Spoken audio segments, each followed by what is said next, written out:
Hi, my friends. Welcome to Inside the Minds of Authors. I'm DC Gomez, your host, and also an indie author. I'm thrilled you're joining me today for another fun interview with a passionate author. We're going to kick off this show with an exciting reading, so let's get started. Hello, everyone. I'm Wilnona Marie, and I'm Jade, and we're two of the End I Thought ladies. Absolutely, you might hear just a little bit of sound because we're driving home. And we apologize for that background noise.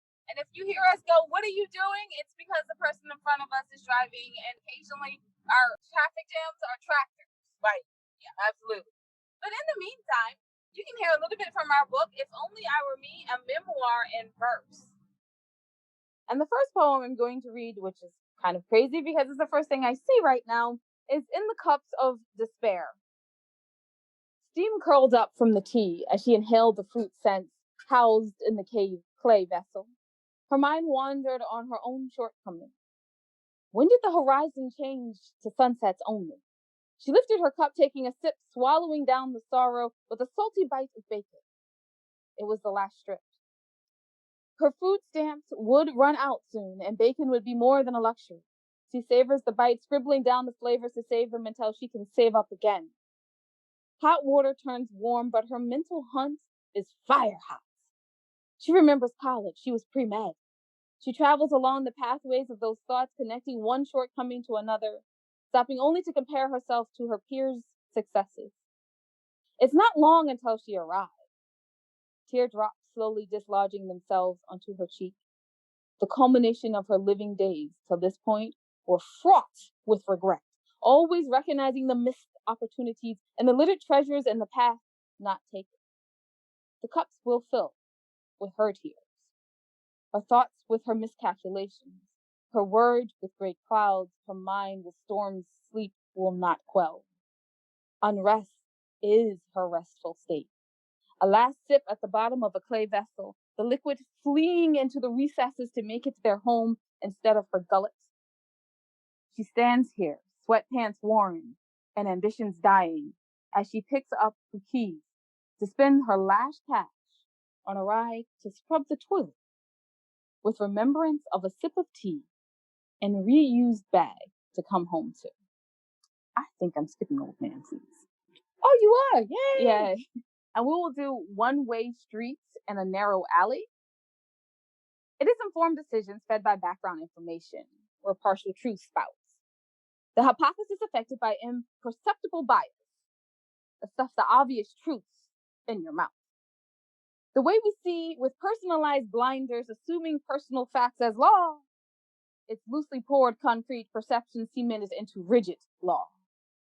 It's knowing me only and accepting wholeheartedly as the only singularity upon delivery of society's rescue that's not being open to having a clue.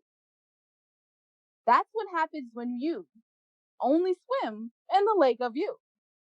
A brain braced to accept the only you. And lastly is what upon Sanity 2.0 off. Oh, apparently it's second to last. Is Once Upon a WTF, her request by Jade.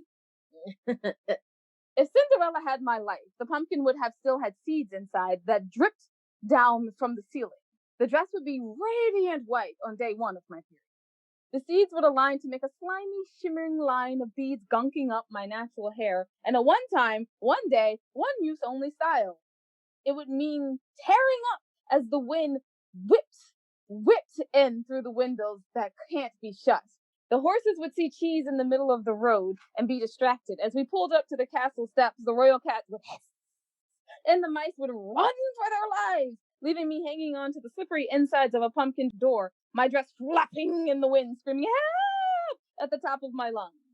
My rescue would come, but only at the hands of a human toad with traveling hands. As I swat at those hands, trying to expertly cut what ought not to be touched, my glass heel would break with a resounding sound before I got into the ballroom. But I would work it out with a gracious but awkward limp. The prince would have to meet the curious girl with the shiny curly goot hair, but a sheen like a diamond ring with the smells of pumpkin pie wafting off every inch of her. He would lead me to the dance floor. My dance card would be full with suave movements, and we would connect over improvements of his favorite childhood recipes that I could bake. My pumpkin would get a flat at 11:56, then a few minutes later it would turn back into its natural state. If only Cinderella would have lived a day in my shoes. Housework would turn into yard work and light construction. My stepsisters would be mean and beautiful, and I would be the literal black sheep of the family. The prince would scour the kingdom for my stepsisters and her red bottom shoes. I would happily live in the kitchen, turning out his favorites on every meal, but writing in my spare time. I would retire to a cottage and have many tales to tell. The best-selling one would be about a pumpkin with a busted vine tire on the side of the road and me in rags. When I read for the royals at their home, the prince would immediately offer me to be the courtesan physician, which I would animately refuse with a backhand slap of my book to his face. 2 years later, he would ask me to be his second wife because he misses my cooking and our late-night chats over sneak snacks in Claude's kitchen. I would turn him down and return to writing a best-selling expose about almost being a princess. On second thought, I bet Cinderella would want to be me. And actually, the last one will be the last poem of the book. Whoopsie. Sanity 2.0. Don't knock my version of sanity. It ain't yours, I know. But it's working for me as a bridge between what used to be me and my everyday. And what this chaotic mess of time is called my 24. Don't doubt my ability to fly off or the notion of pendulum emotions. I'm 2 seconds from a word shootout with the next passerby. Cut me off one more time. And I don't know what I'll do. This isn't my breaking point, but a point of peace that I call the new me. And thank you for listening to our selections from If Only I Were Me, a memoir in verse.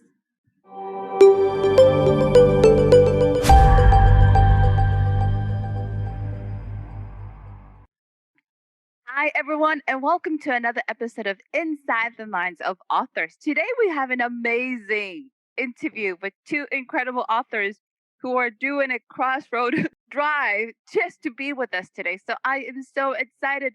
Good morning, ladies. How are you today?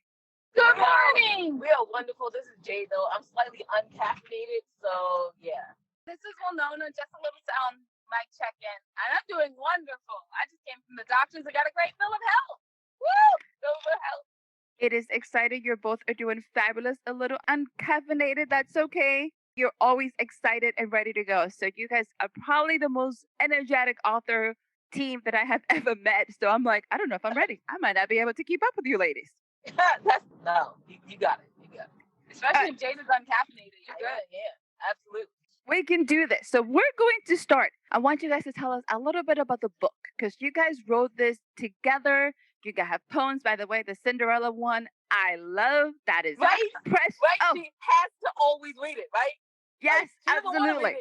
No, that is precious. You have to read it. I love the ending and expose of almost being a princess. That's priceless. So tell me about it. What is this book about, ladies? This is Jade, and this is our reflections on, as we put in the preface of the book, we're talking about, I don't think it was so much imposter syndrome, but it was just, people were seeing these great things for us, and we were looking at them like, what? I'm okay on those days with Kathy. But so this is us addressing, if only we were the people that people thought we were. And then accepting that actually we might actually be those people. We thank our fans at the beginning for being those people that continue to push us and to see the great things even though we didn't see it. And then they waited for us to get there. So that's amazing. This is well known and recognizing that we are where we thought we weren't. That was upsetting to figure out that we had stepped up a notch because people expect more. And we only figured it out through writing this book. Though. Yep. Let's just yeah. Anyway. But it was also fun. Because it's like, oh, we stepped up a notch. Yay. Okay, so I'm going to back up to get all of our listeners up to date because you guys have brought so much to the table. I was like, whoa, let's back it up. Give us a little bit of who are you guys? Let's start with that part. Usually I want to know about the book. Let's talk about you ladies. Give me a little bit about that. When did this team come together? Where does the pop culture phenomenon? Tell me about that. Let's get to that part. When did the duo of Wilnona and I come about? forever and a day ago, but we're only like 21, so we couldn't be that far, right? So yeah, we've been best friends for forever and a day. So that Wilnona has been writing forever. I got published when I was 10, and Jade has always been my beta reader. Absolutely. So we have been a duo. Or joke fixer, more like joke fixer. So my joke fixer, because I do not have a sense of humor that's worthwhile. No, she does. It's just a very like dry, intellectual sense of humor, right? And then I'm like, everyone else isn't gonna fall out laughing, but I'm falling out laughing because I know you and I know how you look at it. So let me do it for the mass populace. So I've been doing that since you were 10? Yeah, since I was 10. We've been together for a while, but this writing journey where we both write started 5 years ago because Jade. Oh, I can tell my story. I get to tell my story, y'all. I'm gonna tell you one of the best things to win is this argument right here that like, and now your best friend has to hear it over and over again for 5 years because everybody wants to know the story. So I told her to return to poetry, and she's like, Jade, why do you want me to be broke? You want me to be poor? Because I write genre, and the genre pays. Poetry does not pay. And I was like, oh no, you have to return. I love your poetry. It's so great, blah, blah, blah. And she was like, fine. What would I even call this book? And like, so we're always hanging out, right? So we were going to Ocean City, Maryland. And so we were on like a highway, and I was like, oh, and I thought divorce was bad.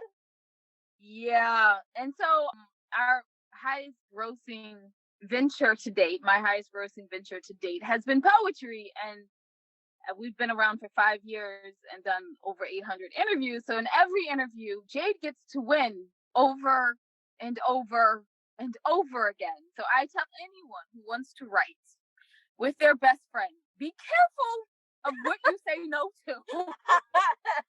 Because your friend may win. And I mean, you don't mind them winning. No. It's not upsetting or annoying. It's just kind of humorous because every time she's like, ooh, let me tell you about the time I won. Let me tell you about the time I was so right. Yeah. Yay. So that's how we got started. Jade actually wrote in the first book. That was my ultimatum. She was like, I will write poetry, but you have to write too. So she dragged me kicking and screaming to write poetry in this book. And now she was Poet of the Year in 2019. She won an honor I could not win. So, and I've been published since I was 10 as a poet. I think I see a little salt in the air. I smell a little salt in the air. No. There's no salt in the air until we get to people recognizing us. Then I'm salty. Okay. But before that, that is what you had asked about, is about how we got started. Since Jade took how we got started, and she's sitting here smiling and so satisfied with herself. Oh, life is so good when I get to tell that story.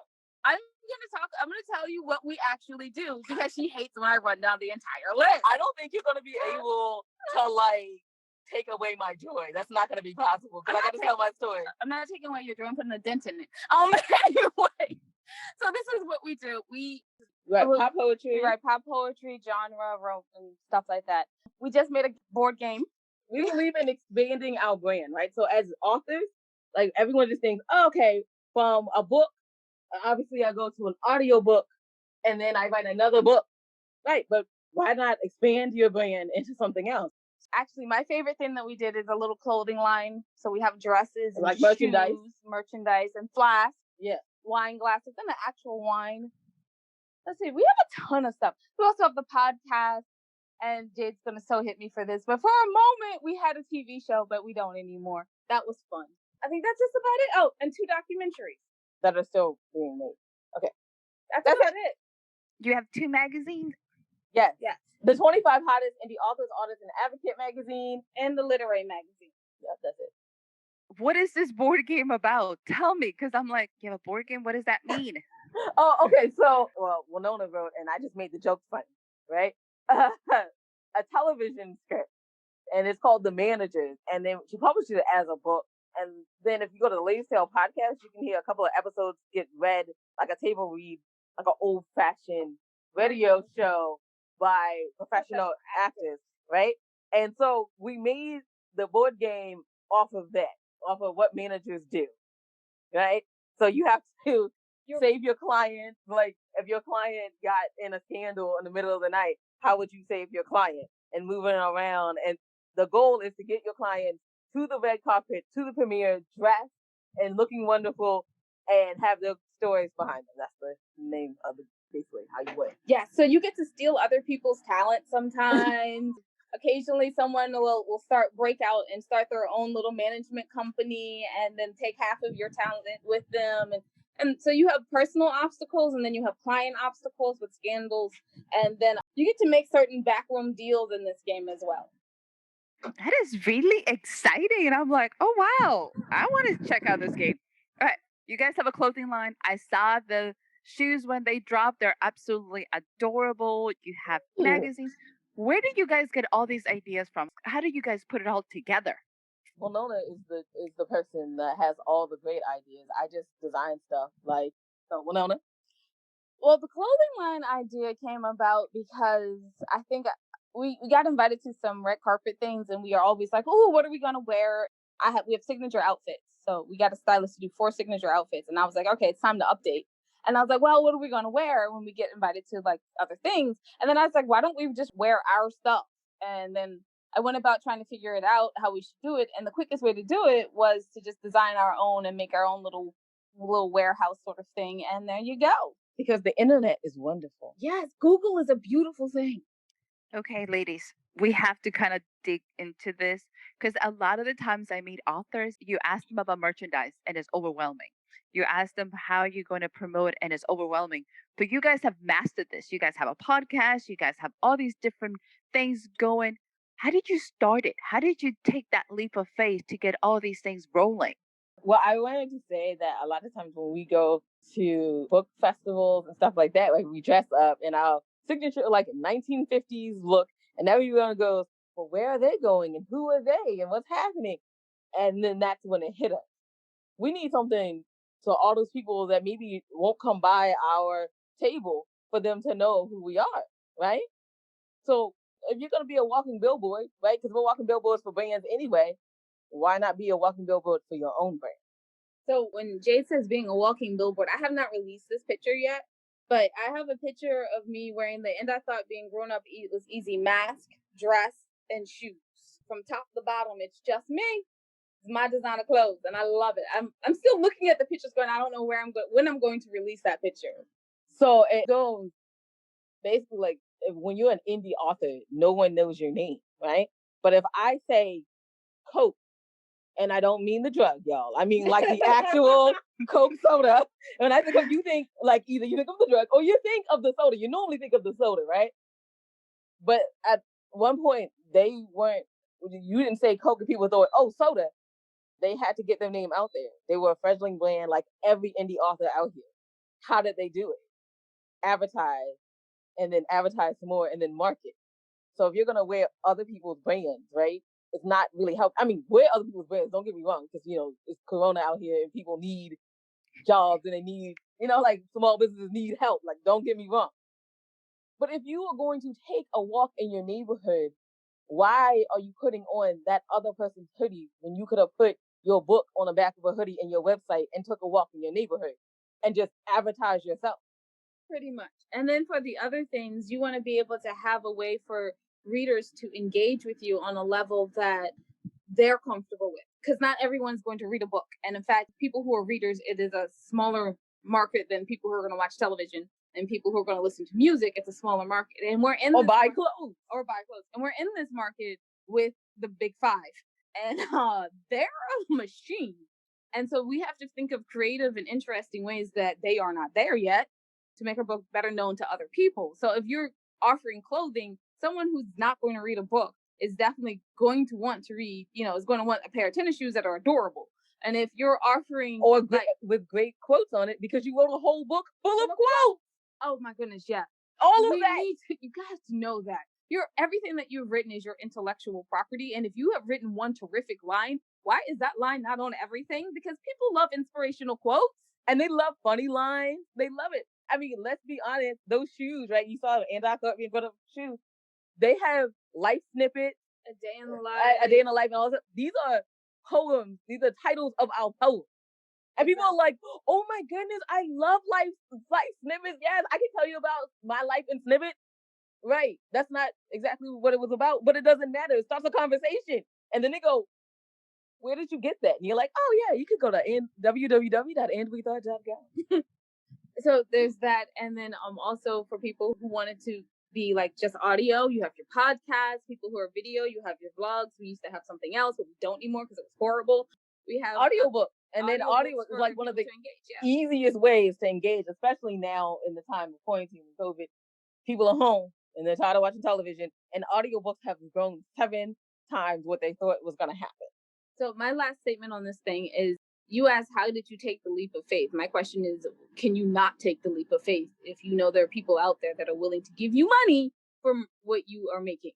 But also, you're a fledgling brand, and no one's going to know you unless they see you. So if they see it all the time. How many times have we finally checked out something because we heard the commercial like 100 times, and you finally go, what in the world is this thing?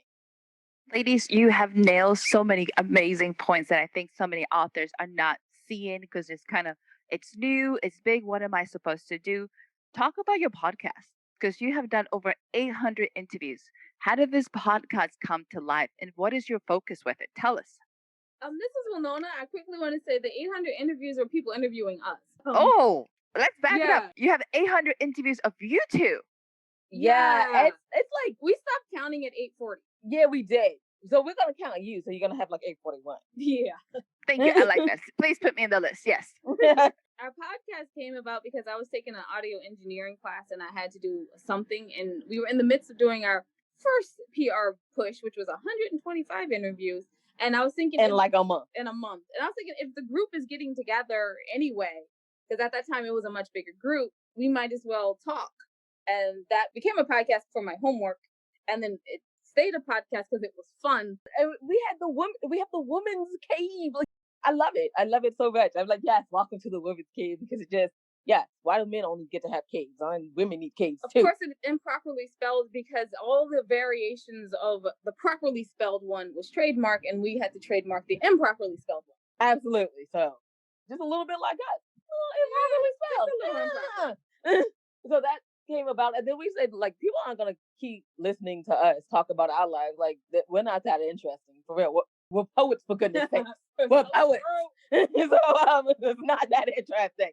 So we went about interviewing people, and then we thought to ourselves, there's so much stuff out here that we want to learn about. Mm-hmm. And why not ask people to come on our show, and so we can learn, and not only us, our audience. And it's really awesome because people are like, you can always learn so much stuff from their show, and it's like 25 minutes. How do you do it? Well, because you want to learn it, but you don't want to take all day. Pretty much. The thing about learning things is that that's how we actually ended up with our tagline. So when Jade says we wanted to learn stuff, we literally mean like so much stuff, like casting directors, gaffers, cooks. Like, we want to know about your recipe. So we'll have you on the show. Not just authors. We'll be like, did we want to learn it? Ask them. Ask them, right? People who make wine. I'm currently I'm scheduling someone who does that right now, because I want to know. How was it made? What's going on? And then that's great, because all of that research is done for you. If you ever decide to write about that, boom. You learned about it. You already learned about it. And then that actually feeds into our tagline that wisdom is all around you if you're open to finding it and accepting it. That is a perfect tagline, ladies. That is absolutely so brilliant. And it's so accurate for everything you can imagine. So I'm going to bring you back to the 800 plus interviews. In what period of time have you guys done 800 interviews? Because that 4 years. 4 years. Oh, my Lord. Okay, but I have to tell you, like, if y'all are having problems, you need to get up Wilnona. Because Wilnona, right, I would be doing errands, before errands became, like, not a thing. And, you had to put on, like, 85 different things to go into the store. I would be going to do errands or stuff like that, and Wilnona would be on her phone. This girl sent out 6,000 pitch letters to get us on show. Quickly, this is Wilnona, and I'm going to tell you the story of how that happened. And I apologize to the person who instigated it. But anyway, it went like this. So I was talking to one of my co-authors, and we were talking about goals. And my goal was I wanted a nationwide tour. And she turns to me and she's like, get real. You're an indie author. You're an indie author. Not that many people are showing up to our signings or our readings. I was okay for like a split second. And then I got mad and I was like, I should be able to have my own national tour. And then I was like, well, let's research it. Of course, I hit up Google, found out what Google is wonderful, y'all. found out what a pitch letter was, figured out that I already been writing pitch letters for years because they're pretty much query letters, just shorter. And I was like, all right, let's get to work. And then I went to searching them for the email addresses and found them. And I've pitched everyone from Australia to Canada to France, you name it. I've pitched them.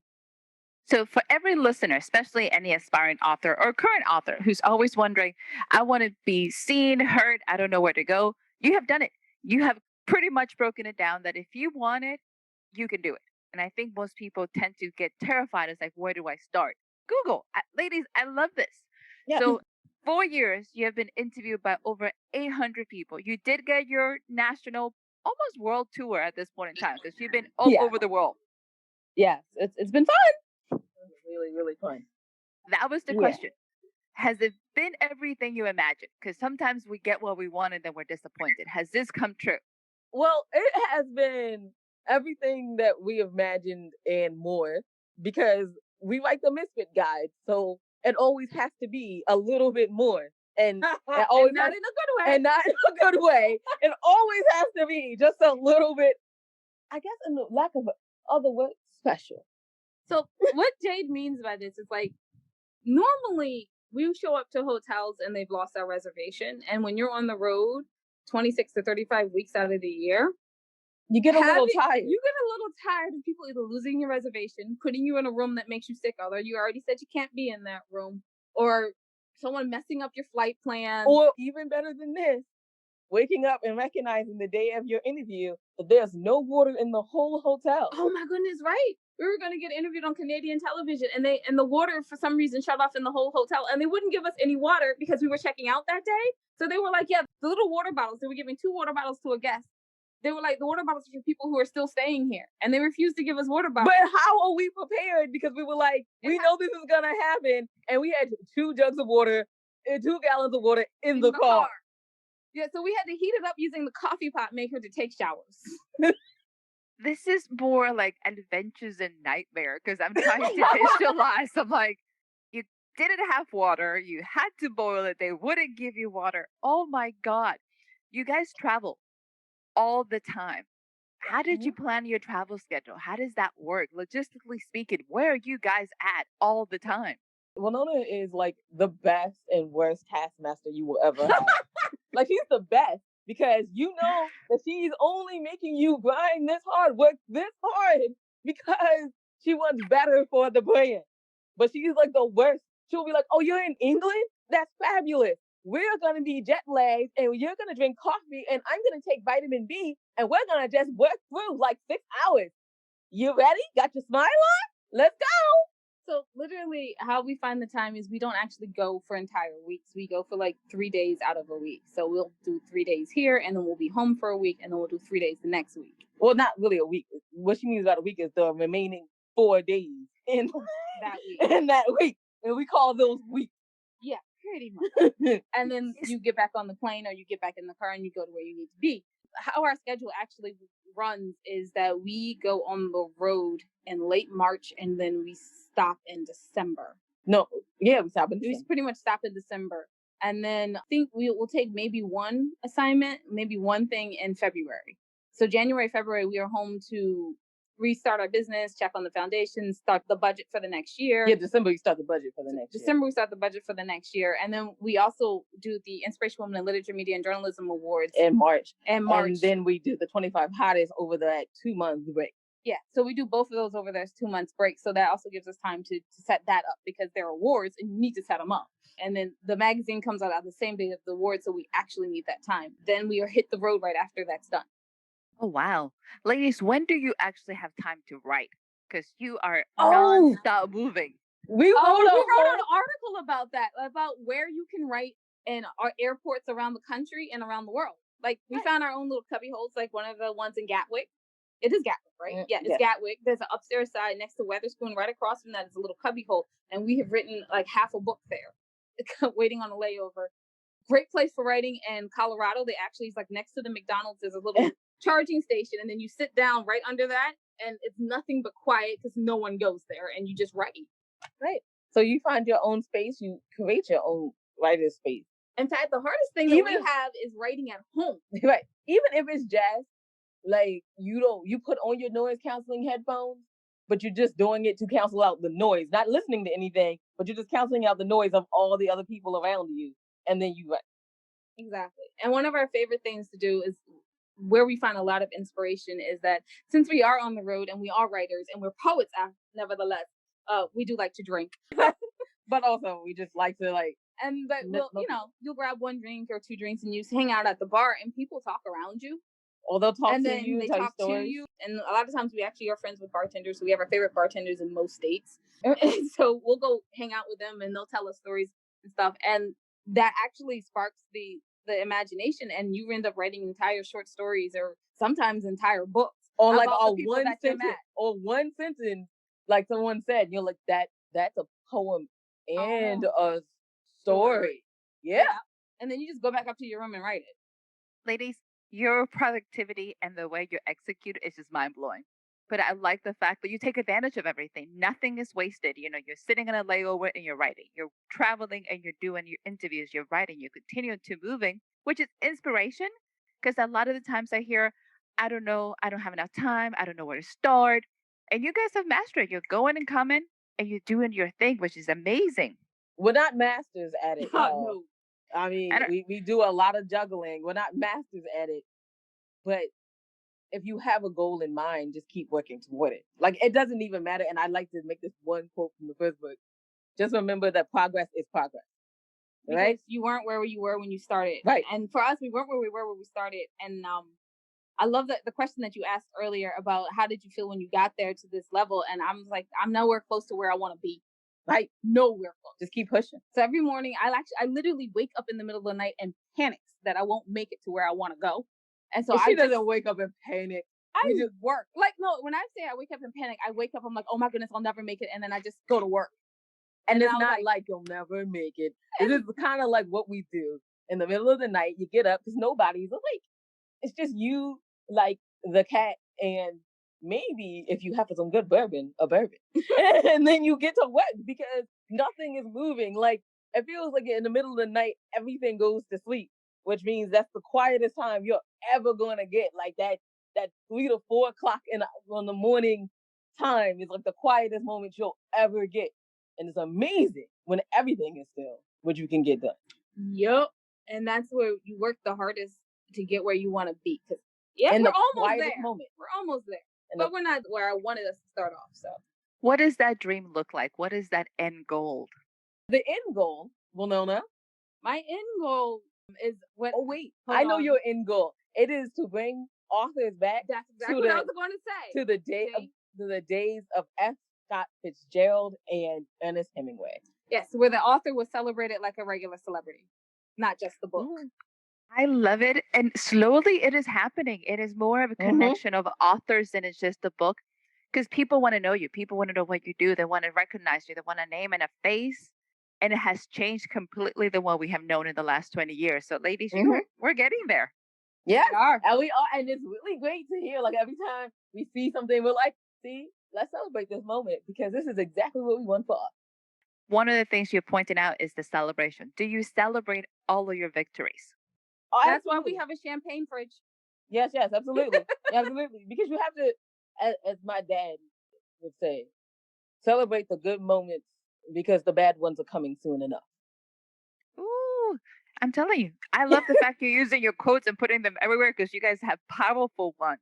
Most people don't celebrate it and they're so busy trying to aim for the next step that they forget. Enjoy this. Enjoy it right now. Yes, because the bad moments are coming soon enough. Like, that's how my mom raised me. They were like, you celebrate. And sometimes you even celebrate the bad moments, right? You celebrate. I queried somebody, like I used to celebrate with Wilnona all the time. Like, this was our thing. She would query people. She would get rejections and we would celebrate. It's funny because in my life, everyone goes, oh, how does it feel to get a no or rejection letter? And I'm like, I get excited. Feels like a party. Because every time I got a rejection letter, I would get cake and ice cream. Right. That was the best thing. I would wait for them. I'm like, I got rejected.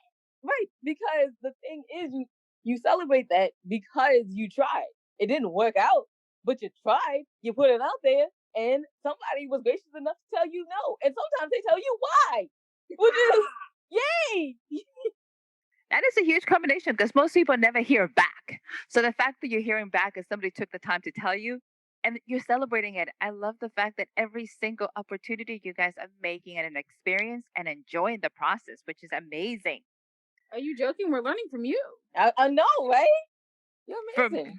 I have a one-track mind, and I believe that we all can live our dreams right now. So when I get excited about seeing people living their dreams, it's contagious. I think the universe brings us all together to kind of celebrate each other. Because I'm like, ladies, you just every time I talk to you guys, I'm like, I'm not doing enough. I need to step up my game. No, you're doing probably more than you need to, and that is when you know you're doing enough. So, ladies, tell me, what is up in your pile of things to do? What do you guys have next coming? I want to hear what's next on your list. So the 25 hottest indie authors, artists, and advocate magazine will be coming out March or April, depending. Yeah, you just have to roll with it in this quarantine world. Well, right when this podcast is getting released, so you listeners, you should be paying attention because the magazine will be out right around the same time the podcast is coming out. So that'll be perfect. Oh, fabulous. The audiobooks for my series, the Whittle's Web series, and then the audiobook of If Only I Were Me.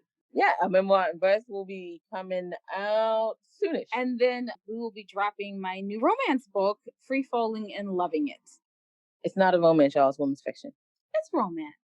There's a happy ending. Anyway, well, no, I'm done. I'm not going to argue with you. Oh, please know that the only reason I kept on going with this is because of DC Gomez. Yes. She said, you can do it. And Wilnona was like, well, if DC believes I can do it, well, I will do it. Yeah. I believe that you can do anything you send your mind to it. It might not be romance, but it's probably a love story. So that's the same. It is a love story. That's what indeed. We need love stories in this world. Ladies, where can our listeners find you? Because you guys have a lot. Where is the one place or many places we can get a hold of your stuff, everything? You can go, as you can always find your ladies on www.andwethought.com. Yeah, and then you can find all of our social media, which has recently changed to And I Thought Ladies. Go figure. You can find that on Instagram, Twitter, and Facebook. Oh, no, I lied. No, we're Jade Wilnona on Facebook. We're on Jade Wilnona on Facebook. Because I mean, why not? I like it. I like both of them, actually. So that is good to know. Our listeners can find you. They can find your clothesline. I hope the board game is available for people to purchase too, right? Yes. I have to put it on the website, y'all. I've been slacking. I actually decided I was going to get just a little bit of sleep because it was amazing. I was like, we've been working really, really hard. And, we don't have anywhere to go. So let me go to sleep for like a week. It was great. So that'll be up soon. It'll be up soon. So we have games, we have clothes, we have shoes, which they're cute as can be. You got a magazine coming. You have a podcast. You have books. Ladies, you are truly, truly inspirational. One advice that you would give an aspiring author, what would it be? Wilnona. This is Wilnona, and the advice I would give is to never give up and keep pushing forward. I was about to steal Tay-Tay's quote, but then I was like, that's Tay-Tay's quote. Let him have it. Let Tay have the quote. Let's see some advice. My advice is always to get you a Wilnona, right? Which is a person that pushes you. Not like your moral boundaries and nothing, no, but pushes you to the greatness that she sees within you. And then you reciprocate that and you keep pushing forward. Ladies, I love it. So we're going to switch gears and we're going to what I call the lightning round. So with you two, lightning round and no caffeine. Let's do it. That's going to be kind of exciting because I want to hear both of your perspective and the questions should be interesting for both of you guys. So do not think too hard on this. Whatever pops into your mind, let's make this happen. First question, coffee or tea? Coffee. Tea. Why am I not surprised you guys will have different answers? Okay. Sweet or sour? Sweet. Interesting. City or country? Country. Suburbs? Because I don't like the country and I don't like the city. I like the suburbs. Well, I'll take country. It depends on what kind of country you're talking about now. Are we talking like Wyoming country, or we talking about like country like you right outside of Atlanta, Georgia country? Whatever you want, you get to pick. It's your country. Okay, so like, I'll go country then, because not Wyoming country, because that's a lot of country. I mean, it's beautiful, but it's country. Mm-hmm. That's a lot of country. Okay, DC or Marvel? Marvel. I mean, DC like obviously has Batman and like Wonder Woman and Green Lantern, but no, definitely Marvel. Not a problem. Snoopy or Scooby-Doo? Scooby-Doo. Yeah, absolutely Scooby-Doo. You guys have a lot more in common than I imagined. Okay. Well, opposites and yet not. Fair enough. So here is our last one. Let's see how you guys do. One word that would describe each one of you. Short. Compassionate. Compassionate for Jade.